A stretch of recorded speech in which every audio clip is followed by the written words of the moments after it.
Dios los bendiga, hermanos, bienvenidos a Un Momento con Dios. Vamos a estudiar el Salmo 78. Es un salmo bastante largo, tiene 72 versículos, pero es un solo tema y es interesante poderlo ver de una vez. Así que nos habla acerca de la fidelidad de Dios, acerca de un pueblo infiel, y es algo que nosotros también nos podemos apropiar de este tema. Así que leámoslo y recibamos lo que Dios tiene para nosotros. Dice así, Salmo 78: Escucha, pueblo mío, mi ley, inclinad vuestro oído a las palabras de mi boca. Abriré mi boca en proverbios, hablaré cosas escondidas desde tiempos antiguos, las cuales hemos oído y entendido, que nuestros padres nos las contaron. No las encubriremos a sus hijos, contándolas a la generación venidera las alabanzas de Jehová, y su potencia y las maravillas que hizo. Él estableció testimonio en Jacob y puso ley en Israel, la cual mandó a nuestros padres que la notificasen a sus hijos, para que lo sepa la generación venidera y los hijos que nacerán, y los que se levantarán lo cuenten a sus hijos, a fin de que pongan en Dios su confianza y no se olviden de las obras de Dios, que guarden sus mandamientos y no sean como sus padres, generación contumaz y rebelde, generación que no dispuso su corazón ni fue fiel para con Dios su espíritu.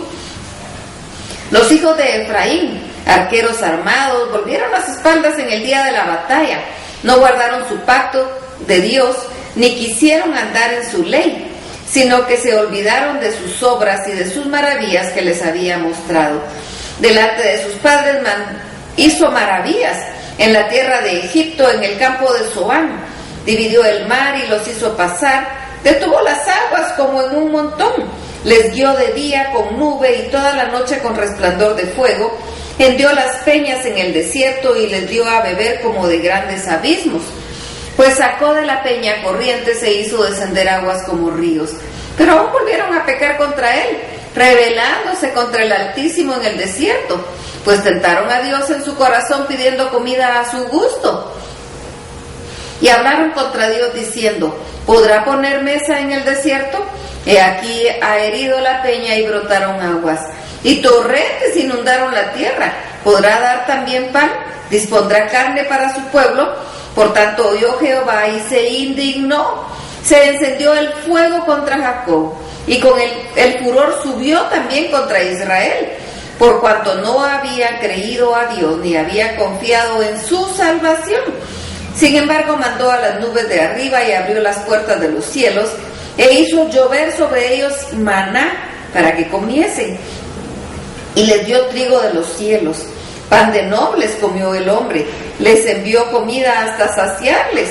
Movió el solano en el cielo y trajo en su poder el viento sur, e hizo llover sobre ellos carne como polvo, como arena del mar, aves que vuelan, las hizo caer en medio del campamento alrededor de sus tiendas. Comieron y se saciaron, les cumplió pues su deseo, no habían quitado de sí su anhelo, y aún estaba la comida en su boca, cuando vino sobre ellos el furor de Dios, e hizo morir a los más robustos de ellos y derribó a los escogidos de Israel. Con todo esto pecaron aún y no dieron crédito a sus maravillas. Por tanto consumió sus días en vanidad y sus años en tribulación. Si los hacía morir, entonces buscaban a Dios. Entonces se volvían solícitos en busca suya y se acordaban de que Dios era su refugio y el Dios Altísimo su Redentor. Pero le lisonjeaban con su boca y con su lengua le mentían, pues sus corazones no eran rectos con él, ni estuvieron firmes en su pecado.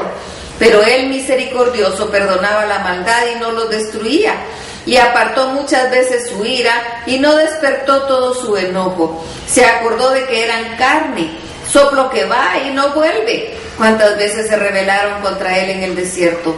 Le enojaron con el yermo y le volvían, tentaban a Dios, provocaban al Santo de Israel. No se acordaron de su mano el día que los redimió de la angustia, cuando puso en Egipto sus señales y sus maravillas en el campo de Zoán. Y volvió sus ríos en sangre y sus corrientes para que no bebiesen. Envió entre ellos enjambres de moscas que los devoraban y ranas que los destruían. Dio también a la oruga sus frutos y sus labores a la langosta, Sus viñas destruyó con granizo y sus higuerales con escarcha. Entregó al pedrisco sus bestias y sus ganados a los rayos. Envió sobre ellos el ardor de su ira, enojo, indignación y angustia, un ejército de ángeles destructores. Dispuso camino a su furor. No eximió la vida de ellos de la muerte, sino que entregó su vida a la mortandad. Hizo morir a todo primogénito en Egipto, las primicias de sus fuerzas en las tiendas de Cam.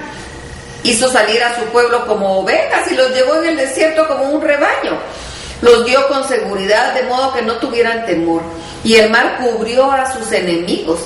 Los trajo después a las fronteras de Tierra Santa, a este monte que ganó su mano derecha. Echó las naciones de delante de ellos, con cuerdas repartió sus tierras en heredad, e hizo habitar en sus moradas a las tribus de Israel. Pero ellos tentaron y enojaron al Dios Altísimo, y no guardaron sus testimonios, sino que se volvieron y se rebelaron como sus padres, se volvieron como arco engañoso, le enojaron con sus lugares altos y le provocaron a celo en sus imágenes, con sus imágenes de talla. Lo oyó Dios y se enojó, y en gran manera aborreció a Israel. Dejó por tanto el tabernáculo de Silo, la tienda en que habitó entre los hombres, y entregó a cautiverio su poderío y su gloria en mano del enemigo. Entregó también su pueblo a la espada y se irritó contra su heredad. El fuego devoró a sus jóvenes, y sus vírgenes no fueron loadas en caminos nupciales. Sus sacerdotes cayeron a espada, y sus viudas no hicieron lamentación. Entonces despertó el Señor como quien duerme, como un valiente que grita excitado del vino, e hirió a sus enemigos por detrás. Les dio perpetua afrenta. Desechó la tienda de José y no escogió la tribu de Efraín, sino que escogió la tribu de Judá.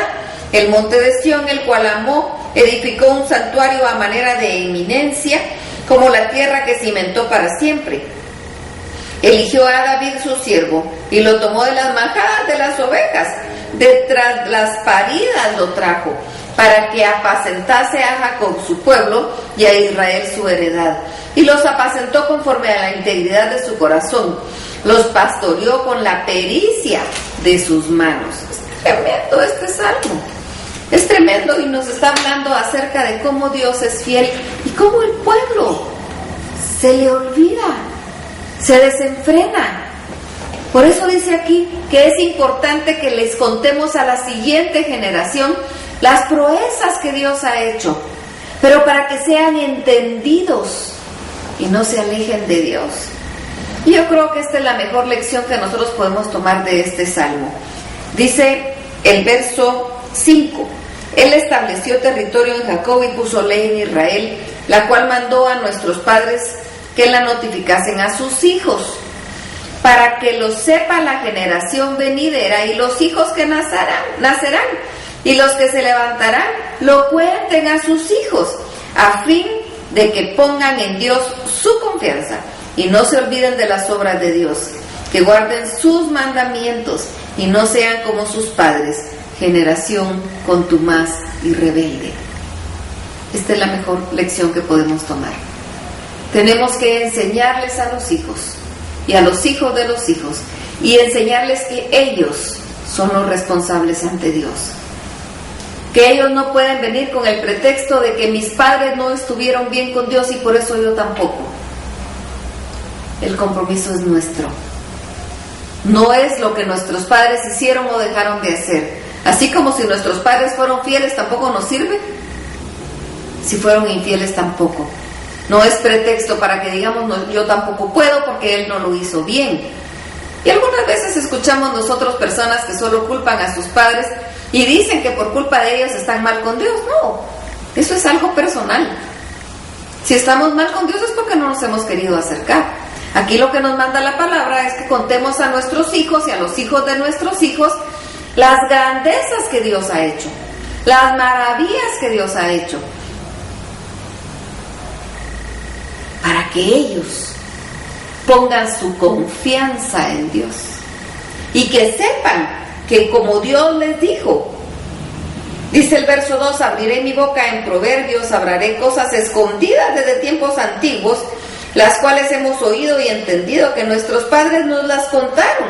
No las encubriremos a sus hijos, contando a la generación venidera las alabanzas de Jehová y su potencia y las maravillas que hizo, para que aprendan a confiar en Dios, a esperar en Dios, a saber que no importa la circunstancia en la que estemos, podemos venir ante Dios, podemos esperar, pero no provocarlo a ira como hizo el pueblo de Israel en el desierto, que se puso a pelear con Dios y a decir que ni siquiera agua tenían, que mejor estaban en Egipto porque comían mejor, en lugar de estar renegando y alegándole a Dios. Alabémoslo, seamos agradecidos por lo que tenemos, y Él va a ser propicio a nuestras necesidades, pero dejemos de reclamar y empecemos a clamar. Así que es la mejor lección, tomémosla y enseñémosles a nuestros hijos y tomemos nuestra propia responsabilidad. Esperemos en Él, confiemos en Él, no lo provoquemos a ira y Él hará. Vamos y platiquemos con el Señor y propongámosle esto en nuestro corazón y aprovechemos para alabarlo, glorificarlo y bendecirlo. Vamos, hermanos, Dios los bendiga.